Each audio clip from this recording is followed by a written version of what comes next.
Okay, let's get started.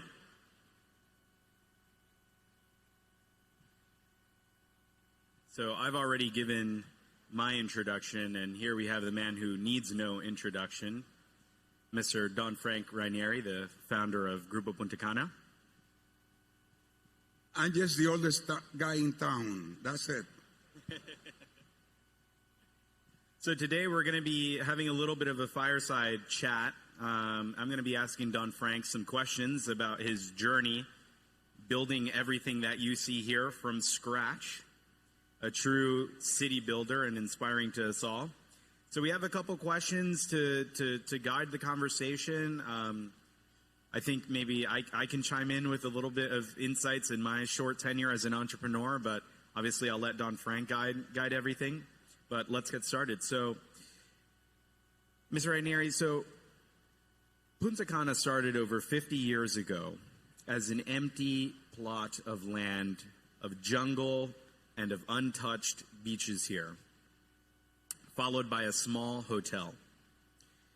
Did you envision, when you first started, that your project would eventually become one of the most popular tourist destinations in Latin America and the world, handle over 60% of all airline traffic to the Dominican Republic, and turn into the beautiful place that we're sitting in here today?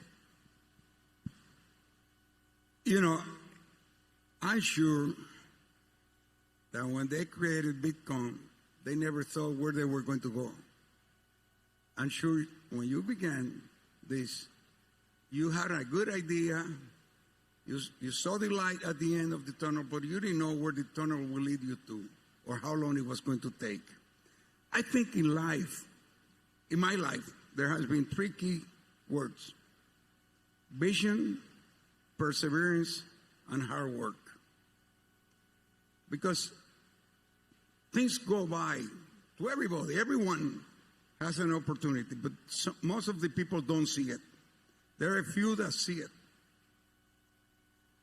and they grasp it, and then they have the perseverance, because things take time, and sometimes we believe that a good idea becomes a success next day. And that's far away from the truth, at least in my experience and in my area. Things take time, a lot of time. In our case, for example, in Punta Cana, we lost money every year. We didn't pay dividend for 22 years. 22 years. Because the little benefits that we have to reinvest it and reinvest it. This was jungle. There was nothing. We had to build roads, aqueducts, sewage plants, the electrical company, everything. There was nothing here. So, and that's why I give a parallelism with what has been moving in your type of business now. It's the new things. Most of the people don't believe in. When I began in tourism in Dominican Republic, in the whole country, there was less than 1,000 hotel rooms. Now, most of the hotels in this area of Punta Cana have over 1,000 rooms. Only in the Punta Cana area, we have 54,000 hotel rooms. When I began with 20 rooms, and that was it. There was nothing else in all this area. It was all jungle. And today, we generate over 14% of the gross national product of the Dominican Republic. So things take time. So that's why I said vision, perseverance, and hard work. This business is 24/7, and I'm sure your business is 24/7. You cannot stop 1 second. So it has to be what we call sacrifice. That's what people say. To me, it was never a sacrifice because I enjoy every minute of it. Because if you don't enjoy what you're doing, you better change areas. Life is, to be a success, you have to love what you are doing. So I think we have a lot of parallelism between your business and our business.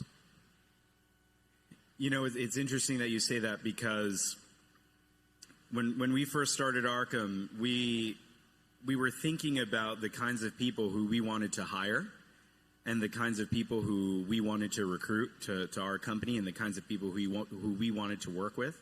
And so we created these list of principles that we wanted to find in all of our employees, and these principles were based on the virtues that we had seen in famous founders and in people who had been very successful in their respective areas. Now, the thing about people who are extremely successful, like I'm talking the kinds of people who there's 100 of them in the whole world, level of successful. These people are special because they have virtues in spades. They have nearly all of them. They've collected all of the Pokemon. They're smart. They're hardworking. They know how to resolve the correct kinds of problems at the right time. They're willing to do things for a long amount of time, etc. But what we found was a lot of these types of great founders had one particular thing that was kind of their main principle, the thing that they could be most known for or most famous for. And so if I were to think about some of these principles, to give you an example, Elon Musk, maybe the most famous founder in the world right now, has the virtue of competence. He is extremely intelligent. He has the ability to go into many different kinds of areas, many different parts of the globe, many different types of technology, and be able to figure out extremely difficult problems which other people wouldn't be able to do. In the case of somebody like, let's say, Peter Thiel, who I think many people here know about or potentially admire or read his content and understand him, the reason why people really like him isn't necessarily because he was the founder of PayPal or the first investor in Facebook or something like this, but because of the fact that he contains the virtue of judiciousness, the ability to think very critically about things when you're encountered with a conundrum or with a moral question, or in some type of problem where you need to figure out how to solve that puzzle. That is the virtue of judiciousness, of being able to take the correct decision at the correct time. And if I were to go back and redo our principles board of Arkham, and you were to say, okay, we're going to add some principles to the board based on great founders. And I was talking to my dad about this a couple weeks ago. For you in particular, I think that your principle would be perseverance. The ability to build things that are very hard for an extremely long period of time. I mean, here we're talking about the first question that you started this project over 50 years ago. I've been working on my business for 5 years and I'm pulling my hair out. Now, that doesn't necessarily mean I'm ready to quit. Obviously, I need to keep building. But the idea that I would continue working on the same project for 10 times as long as I have already been doing so, that is a true virtue. So my hat's off to you. So let's move on to the second question. Let me tell you, when I began with 3 employees. Yes. So you were mentioning when you were organizing, I never thought how many we'll need. Now we have dozens of thousands. But at that time, we had 3 people. Yep. And that was it. There was a dream and 3 people. That's how it all starts. So you've mentioned, you've mentored many entrepreneurs and leaders, giving them advice and being seen as one of the best entrepreneurs here locally. What is the most common blind spot? The most common thing that many of these young entrepreneurs and young leaders, what is it that they don't understand when they're trying to build something big or build something transformative? What is it that maybe they just don't get, that your wisdom or your experience leads you to see this person is falling into this common error or this common misunderstanding? What is the sort of pattern that you see most frequently in these entrepreneurs where they get into trouble? We have a saying in our company, sin prisa, pero sin pausa. We never rush, but we never stop. One of the things that I think are important in life is to understand that you got to go step by step and always keep your feet on the ground. The higher you grow in life, the lower you have to keep your feet. Because one of the problems that we have normally in our experience is that people try to rush into things. And from one to the other to the other. And of course, my time is totally different from today's time, and we have to recognize that. I mean, the world is changing every few years, while in my time it took decades to change. But even then, I think we have to understand that everything has a time to mature, a learning process, and a developing process. And I always get concerned when I see people rushing into things. I'm sure Elon Musk didn't come with the idea today and started tomorrow. He gave a lot of thoughts to what he was going to do. And when he took the decision, there was no stop. Because I think that's the key element. Problems will come up in anything you do in life. Don't run away from problems. Face them. Look for a way around them. But don't never stop because there are problems. I think if I had stopped because of problems, I would have never started Punta Cana. Because I faced it from day one. At that time, people didn't believe in tourism in Dominican Republic. The government was not interested in tourism. No bank will lend me a penny. Nobody. So I had all the problems of the world. But we were not scared of facing them and looking for solutions. And I think that was key. That's why we built an airport. Not because I wanted to go into the airport business. I didn't have the slightest idea. I was a private pilot. I had to learn how to fly because I couldn't afford to have a pilot. And this was 6 hours drive from Santo Domingo. So I had to buy a small airplane, first 2 passengers, then 4 passengers, then 6 passengers, and kept on growing with time. But I have to learn to fly a pilot, but I don't have the slightest idea. I had a dirt strip over here of 1,200 feet, barely to land small for passenger plane. And when I got into it, it was because I needed it. And the government will not build it. And I spent 7 years and 3 governments looking for a permit. And they gave it to me because they never thought I was going to build it. First, because I didn't have the slightest idea of how to build an airport. Second, because I didn't have the money. And that was key. And third, because nobody will lend me the money. But we built it. And of course, now we talk about the biggest international airport in the whole Caribbean. Yeah, but it wasn't built in 1 year. It took time. And we worked step by step. And we consolidated. And now, of course, we can fly from Punta Cana to any part of the world, all capital cities, South America, Europe, United States, 26 cities, and everywhere. But it's perseverance. Like you said, that's a key word in life. Thank you very much. So, getting into this, the fact that you actually just mentioned something very interesting, which is that you said that at the time, the Dominican Republic was not known for tourism.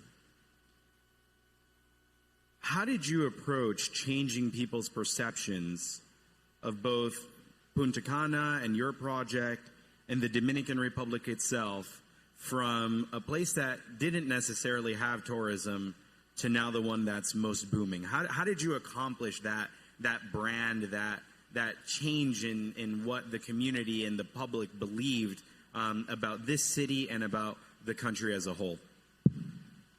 That's why, I say we have a lot of parallelism, because you're going into something, or you are in something that a lot of people around the world don't believe in or don't understand.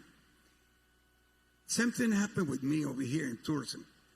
Like I said, nobody believed in tourism. And when I say nobody, it's nobody. The main economies of the Dominican Republic will talk and say the fragility of the tourist industry. Don't get into that. We got to go into industry. Industry in a country of, at that time, 4 or 5 million people. That was ridiculous.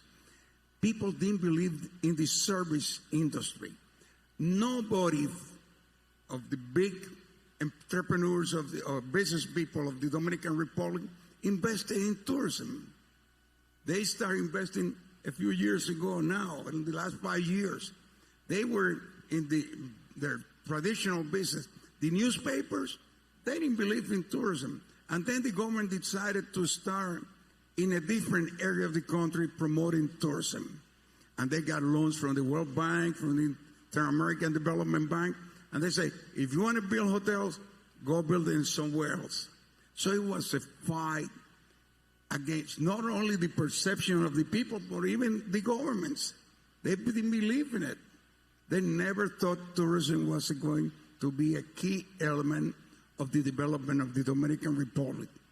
And thanks God today is the main engine of the Dominican economy.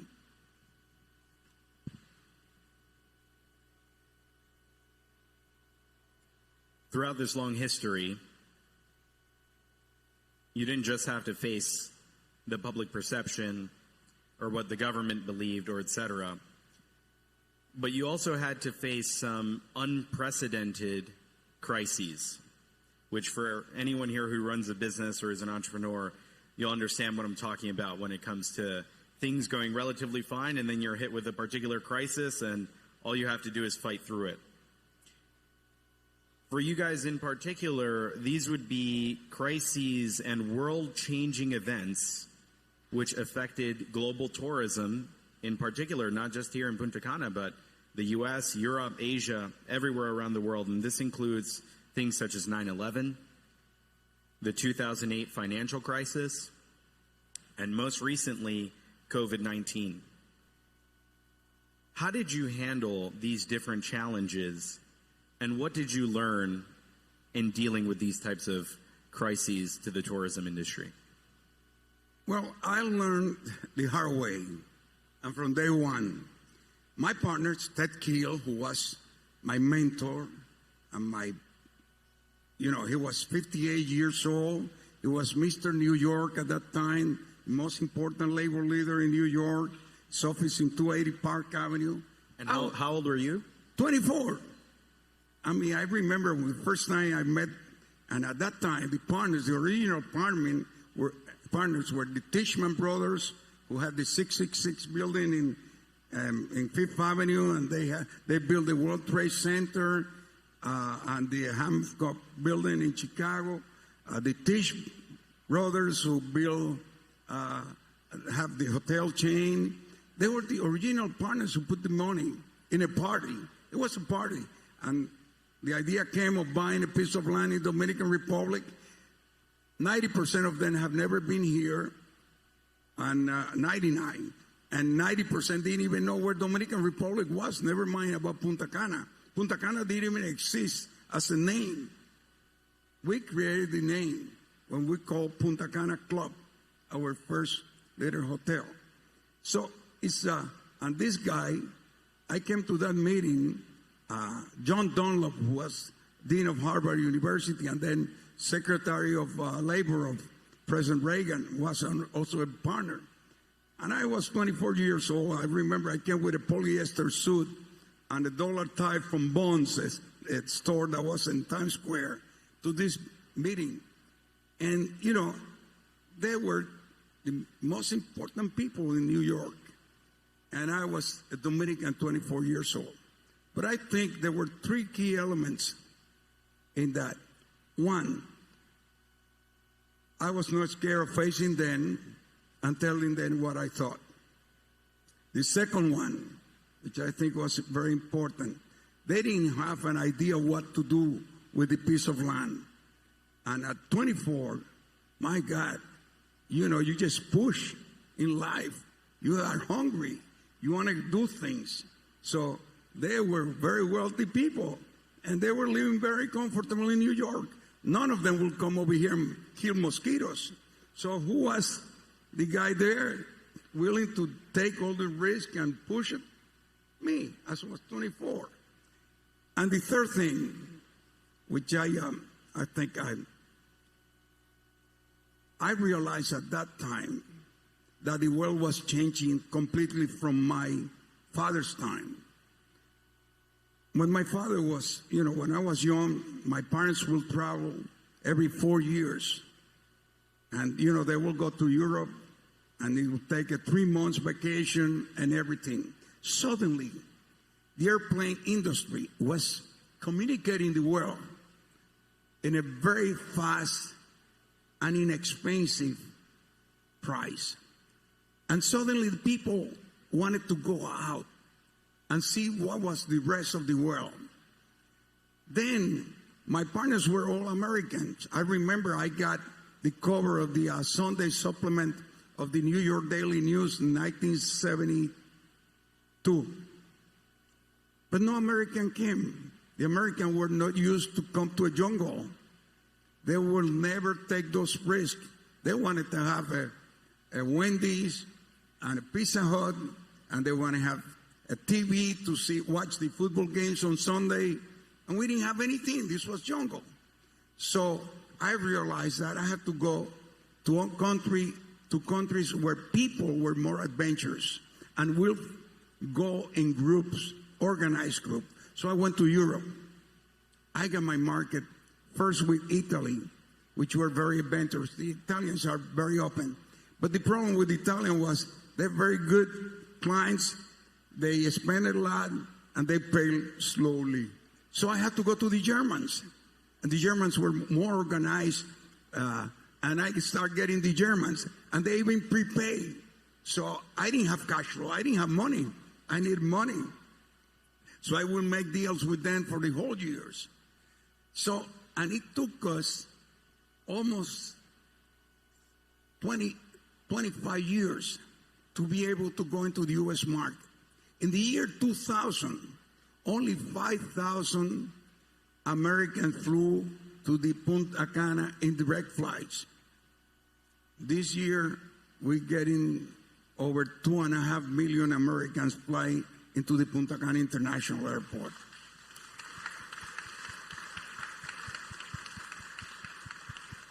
Your market, you got to find out where you have to go. But thanks to those Italians and those Germans, I was able to survive, and I was able to start pushing and getting this place to be known. And then I got the Canadians. They don't pay a lot of money, but I needed people all year. And of course, in Canada, there is no beaches except in lakes. So we push Canada. So in business, you got to realize there are so many items that you got to look. It's just not one thing that you got to look at. You got to look at all the different aspects and be capable of having a plan B and plan C. If I didn't have the plan B with Germany and Italy, I'll have got totally broken. But I had it. And then before I got the Americans, I got the Canadians next door. And then finally the American market. Extremely inspiring. That's an amazing story. I almost feel embarrassed to ask because I think it shows itself in everything you've just discussed and in all the stories that you've just provided us. But in your opinion, what is it that distinguishes the Punta Cana group from all of its competitors? Both the huge graveyard of the ones that failed, that no longer exist, that tried to replicate this and couldn't and failed, and the ones that are still alive and trying. First, let me make this clear. I never look at others as competitors. I always, when I go outside and give speech in Guatemala or Panama or anywhere, to promote tourism, they tell me, but you're from Punta Cana, and you're promoting your countries that compete with you. I said, no. Last year, there were 1.4 billion people that did travel outside their borders. And in the whole Caribbean, we get 60 million a year. So we still have 1,340,000,000 to go. Don't look at the empty half of the glass. Look at the other ways. There are plenty more. We don't have to look at who's competing with you. That's the problem of the others. Look your way. Now try to make yourself a little different. And from day one, when we began in 1971 with our little 20 rooms hotel, the first thing we did is build a school. Then after that,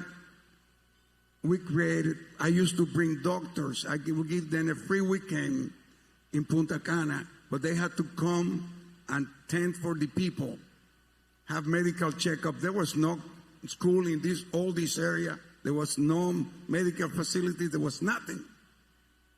So I believe that it was important to put a heart into the business. The business can not only, that's my opinion, very personal, but my belief is that the business can not only be a money-making machine. And in this 21st century, we have to be companies that care for our shareholders, for our employees, for the environment, and for social responsibility. If we don't have those four, I don't think it's a business. You just have a machine, and that machine doesn't have life. Life, give it to a company when you have the whole. That's my belief. I mean, I respect everybody's belief, but I believe that a business have to have and cover everything. Have to be social and environmental responsible, and you have to take care of the business partners and of the people. And the key element are the people that you get involved. That will bring it to the community. And that's why you go to the resort over here, you go to the village, and everybody you'll see is a community. We are not real estate developers. That can be done by anybody. We live here. My 3 kids have their houses here. I live here. My grandchildren grow here. So we have to be responsible. I don't want people to tell my grandchildren, oh, your grandfather just make a lot of money and forget about those who are living here. No, we got to do things with the people. And that's why we get the people who lives here involved in all the aspect of things we do here. So to me, the company of the 21st century has to be extremely responsible in all those aspects.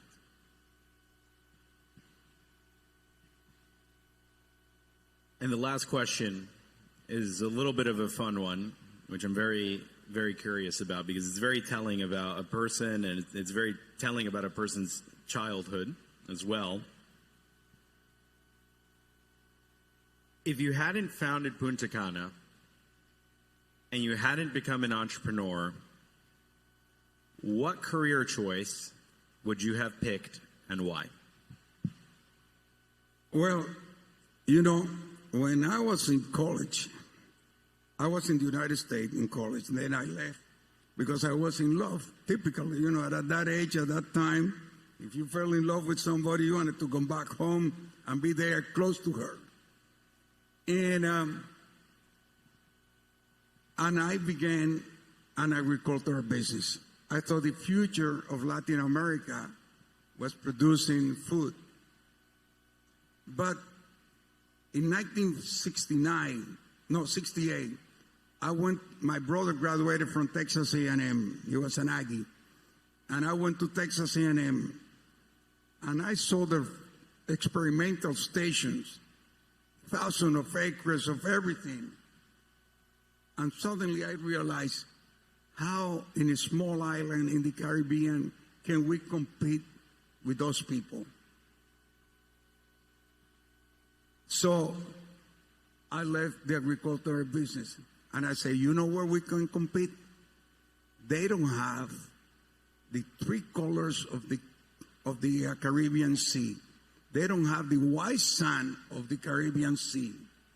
They don't have the people willing to attend and with a smile our visitors.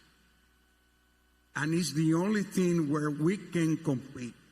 And that's how I made the switch from agriculture to tourism. I saw the light. Of course, I didn't know that it was going to be such uphill battle. I can assure you it was a very uphill battle. But thanks God, today, here we are in Punta Cana, a totally different place in the Caribbean, a little corner of the Dominican Republic, where I hope every one of you who come for the first time have a wonderful time, and hope all of you will come back soon. Thank you. Thank you all very much.